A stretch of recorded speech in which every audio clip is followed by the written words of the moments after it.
Remember when Donald Trump said that under President Biden, the stock market would crash? Take a look at this. The stock market is nearly double under President Biden than Donald Trump. The rate of job growth has been 40 times higher under President Biden than it was under the last 3 Republican presidents. You see the job growth under President Biden. You see the job decline under Donald Trump.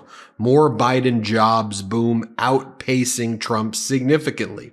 Let's talk about wages and the wage growth tracker, significantly higher under President Biden. Let's talk about production of crude oil.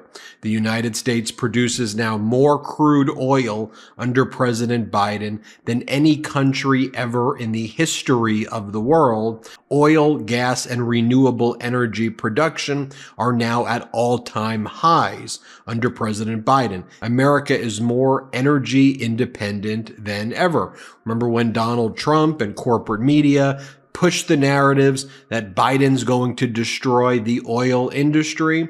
We hit a new all-time high on oil production. How about President Biden's CHIPS Act, which has revitalized the semiconductor industry here in the United States, creating many new jobs? Well, the CHIPS Act is attracting an insane amount of investment. The U.S. is now on pace to add more investment in electronics manufacturing construction this year alone as it did in total from 1996 until the passage of the CHIPS Act. How about this manufacturing boom under President Biden? Total construction spending in U.S. manufacturing at an all-time high.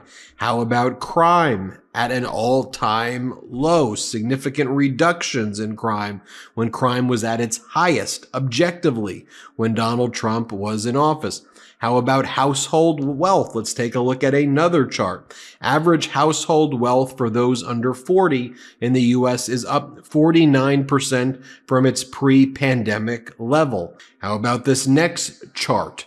Primary takeaway from claims data through the first 3 months of 2024 translates to the best jobs market in the past half century, with wages now outpacing inflation. Real economic growth of any G7 country post-COVID. Investment in American manufacturing facilities contributed more to our economy's growth than it has in 40 years. Violent crime went up under Trump and down significantly under President Biden.